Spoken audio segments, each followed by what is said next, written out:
15 sentence நான் இங்கே எழுதி போட்டிருக்கேன் தமிழில். அதை எப்படி இங்கிலீஷில் பேசணும்ன்றதை நான் சொல்லி தரப்பேன். அது இல்லாமல் வந்து இதை டெய்லி நம்ம யூஸ் பண்ணுற தமிழ் சென்டென்ஸ் தான். அந்த சென்டென்ஸை நம்ம என்ன பண்ணலாம், இங்கிலீஷில் எப்படி பேசணுன்றதை சொல்லித்தரேன். நான் வீட்டில் இருக்கிறேன். இப்போ நான் வீட்டில் இருக்கேன். அது நம்ம எப்படி சொல்லுவோம்? I am at home. I am at home. நான் வீட்டில் இருக்கிறேன். நான் வீட்டில் இருக்கேன் சொல்றதுக்கு சொல்லணும். ஓகே, நெக்ஸ்ட் பாருங்க. நான் வீட்டில் இருந்தேன். நான் வீட்டில் இருந்தேன். அதுக்கு எப்படி நீங்க சொல்லுவோம் நம்ம? I was in the house. I was in the house. Okay, இப்போ நான் சொல்ல விரும்புறேன் என்னன்னா, ஹோமுக்கும் ஹவுஸுக்கும் உள்ள டிஃபரன்ஸ் என்ன? ஹோம்னா வந்து ரெஃபர் டு பீப்புள். வீட்டு உள்ள இருக்க நம்ம அக்கா தங்கச்சி அண்ணன் தம்பி அதான் நம்ம ஹோம்னு சொல்லுவோம். ஹவுஸ்னா வந்து ரெஃபர் டு பில்டிங். பில்டிங் என்ன? கல்லால மண்ணால செய்யப்பட்ட கட்டிடம், ஹவுஸ்னு சொல்லுவோம். ஓகே, நெக்ஸ்ட் சென்டென்ஸ் போலாம். முதலில் என்னை பேச விடு. முதல்ல என்ன பேச விடுப்பா சொல்லுவோம் நம்ம. அது ஈஸியா பாரு. Let me speak first. Let me speak first. Okay, next பாருங்க. இனிமேல் இப்படி செய்யாத. இனிமேல் இப்படி செய்யாத. நம்ம எப்பயுமே சொல்ற சென்டென்ஸ் இது. இனிமேல் இப்படி செய்யாதப்பா. அது ஈஸியா பாருங்க. Don't do this again. Don't do this again.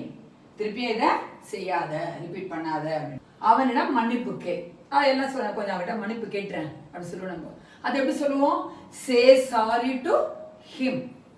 Say sorry to him. Say sorry to him. இப்ப சொன்ன இதுலயே ஹர் யூஸ் பண்ண அவகிட்ட சொல்றதுன்னா சே சாரி டு ஹர் அப்படின்னா அவகிட்ட மன்னிப்பு கேளு, அவளிடம் மன்னிப்பு கேள். அவனிடம்னா ஹிம், அவளிடம்னா her. Say sorry to her. Okay, next பாருங்க. உன் பேனாவை கொஞ்சம் கொடு. எப்பயுமே நம்ம கிளாஸ்லயே சொல்லுவோம்ல, பேனா கொஞ்சம் கொடுப்பா, பேனா கொஞ்சம் கொடுப்பா சொல்லுவோம்ல. அது வந்து நம்ம இங்கிலீஷ்ல give me your pen. Give me your pen. Give me your pen. பேனா கொஞ்சம் கொடு. நெக்ஸ்ட், உங்களுக்கு என்னை தெரியுமா. உங்களுக்கு என்ன தெரியுமா அப்படின்னு நம்ம கேட்போம்ல. அது எப்படி? To you know me. To you know me. உங்களுக்கு என்ன தெரியுமா. நெக்ஸ்ட், நான் வந்துட்டே இருக்கேன். நான் வந்து இப்போ வந்துட்டே இருக்கேன். நம்ம யாரோ கேட்குறேன் எங்க இருக்கப்போ அப்படின்னா இப்போ வந்துட்டே இருக்கேன்பா சொல்லுவோம்ல. அதை எப்படி சொல்லுவோம்? ஐ ஆம் ஆன் மை வே. ஐ ஆம் ஆன் மை வே. ஏன் நீங்க கத்திக்கொண்டு இருக்கீங்கன்னா, ஏன் நீங்க கத்திட்டே இருக்கீங்க? Why are you shouting? ஏன் இப்படி கத்திட்டே இருக்கீங்க? எப்பயுமே நம்ம சொல்றது தானே, டெய்லி யூஸ் பண்றதுதான். அது எப்படி சொல்லலாம்? Why are you shouting? நான் கோபமாக இருந்தேன். நான் கோபமாக இருந்தேன். I was angry. I was angry. ஆனால் தான் நான் கத்துனேன். Why are you shouting சொன்னா அது என்னது? நான் கத்துறது தானே. ஏன் கத்துனீங்க சொல்றோம் நம்ம. Why are you shouting? Connection பாருங்க. I was angry. அதான் நான் வந்து கத்துனேன். உனக்கு பசிக்கிறதா? பசியா இருக்கா உனக்கு அப்படி கேட்கிறோம். அதுக்கு என்ன? Do you feel hungry? இது angry, கோபம்னா angry, hungryனா பசி. Do you feel hungry? Do you feel hungry? Next, உங்களுக்கு என்ன வேண்டும்? உங்களுக்கு என்ன வேண்டும்? What do you want? What do you want? உங்களுக்கு என்ன வேண்டும்? What do you want? என்ன வேணும் உங்களுக்கு? கேட்போம் நம்ம. அதுக்கு என்ன சொல்லுவோம்? What do you want? Next, உனக்கு ஐஸ்கிரீம் வேண்டுமா? அதை கேட்குறான். உனக்கு என்ன வேணும் கேட்டால அது வாட் டு யூ வாண்ட் சொல்லிட்டு கேட்டோம் நம்ம. What to you want. இப்போ எனக்கு ஐஸ்கிரீம் வேண்டும். வேண்டுமா அப்படிங்க. ஓகே, அது எப்படி கேட்போம் கொஸ்டின்? உனக்கு ஐஸ்கிரீம் வேண்டுமா? Do you like ice cream. உனக்கு ஐஸ்கிரீம் பிடிக்குமா? உனக்கு ஐஸ்கிரீம் வேணுமா இது கேட்டா do you like ice cream. Next, அவன் எப்பொழுதும் அப்படித்தான். அவன் எப்பயுமே அப்படிதான்ப்பா. அது எப்படி நம்ம இங்கிலீஷ்ல சொல்லுவோம்? He is always like that. He is always like that. Next, ஏன் நீ இதை செய்தா? ஏன் இப்படி செஞ்ச? சாதாரண ஏன் இப்படி செஞ்சப்பா அப்படி கேட்போம் நம்ம. அதை எப்படி சொல்லுவோம்னா why did you do this? ஏன் இப்படி செஞ்சேன்னா why did you do this? I like Indian food. I like Indian food.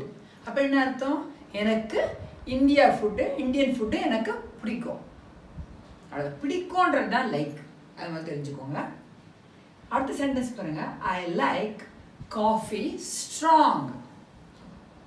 I like coffee strong. எனக்கு காஃபி ஸ்ட்ராங்காக இருந்தால் தான் பிடிக்கும். சரியா? நெக்ஸ்ட் பாருங்க. He likes playing tennis. இப்போ எல்லாருக்கும் ஒருத்தருக்கு ஒன்று பிடிக்கும். எனக்கு கேரம் போர்டு பிடிக்கும், இன்னொருத்தர் டென்னிஸ் பிடிக்கும். நம்ம அவனுக்கு டென்னிஸ் விளையாடுறது பிடிக்குமா? Okay, he likes playing tennis. Next பாருங்க. He likes to play tennis on weekends. இப்போ எல்லாருமே வார இறுதியில் எப்பயுமே எல்லாரும் விளையாடுவாங்க. ஒருத்தர் விளையாடுவாங்க. கிரிக்கெட் விளையாடுவாங்க, டென்னிஸு, ஃபுட்பால், அந்த மாதிரி. இவங்களுக்கு என்னன்னா டென்னிஸ் விளையாடுறது பிடிக்குமா வார இறுதியில்? அப்போ என்ன? He likes to play tennis on weekends. அடுத்து பாருங்க. I like what you said in the meeting today. இன்னைக்கு மீட்டிங்கில் நீங்கள் என்ன சொன்னீங்களோ அது எனக்கு பிடிச்சிருந்தது. பிடிக்கிறது தான் லைக். நீங்கள் என்ன சொன்னீங்களோ அது எனக்கு பிடிச்சிருந்தது. I like what you said in the meeting today. Next one. I like the way she interacts with children. என்னன்னா அந்த குழந்தைங்களோட பேசுறது எனக்கு ரொம்ப பிடிச்சிருக்கு அப்படின்னு சொல்கிறான். I like the way she interacts with children. குழந்தைங்களோட அவங்க பேசுறது எனக்கு பிடிச்சிருக்கு. பிடிச்சிருக்குன்றது தான் லைக். நெக்ஸ்ட் ஒன் பாருங்க. ஐ like it when everybody is on time. அப்படின்னா அர்த்தம் எல்லாருமே கரெக்ட் டைம் வந்துட்டா எனக்கு பிடிக்கும். ஐ like it when everybody is on time. ஒரு ஸ்கூலில் சொல்லுவாங்க, எனக்கு கரெக்ட் டைம் மேடம் சொல்கிறாங்க, எனக்கு நீங்கள் எல்லாரும் கரெக்ட் டைம் வந்துட்டா எனக்கு ரொம்ப பிடிக்கும் அப்படி சொல்கிறாங்களா? அந்த மாதிரி அந்த லைக் என்னன்னா அவங்க எல்லாம் ஆன் டைம் வந்துட்டா எனக்கு பிடிக்கும் அப்படின்ற சென்டென்ஸ் எப்படி நீங்கள் சொல்லணும்? I like it when everybody எல்லாருமே is on time. He is not afraid of failure. அப்படின்னு என்ன? தோல்வியை பார்த்து அவன் பயப்பட மாட்டான். சரிங்களா? He is not afraid of failure. Next பாருங்க. He is not afraid of failing. தோல்வியை கண்டும் பயப்பட மாட்டான், தோல்வியை பார்த்தும் பயப்பட மாட்டான், தோல்வி வந்தாலும் பயப்பட மாட்டான், தோல்வியை பார்த்தும் அவன் பயப்பட மாட்டான்.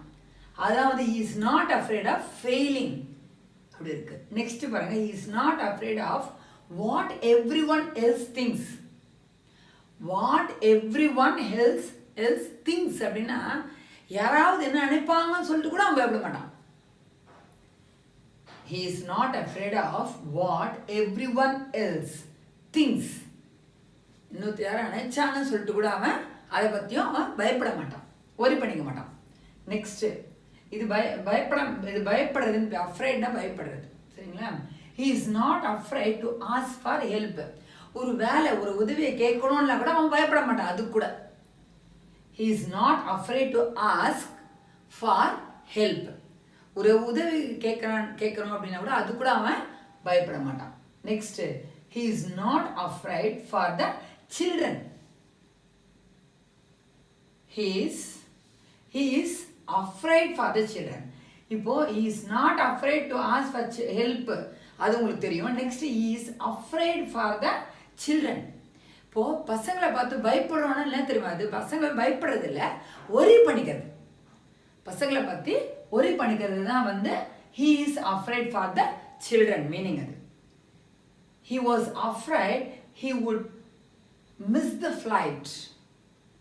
அவன் ஃப்ளைட்டை மிஸ் பண்ணிடுவானோன்ற பயம் இருக்கு. he was afraid he would miss the flight. next. he is afraid of snakes. பாம்புகளை பார்த்து அவன் பயப்படுவான். அதாவது he is afraid of snakes. I hope the video was useful. Thank you.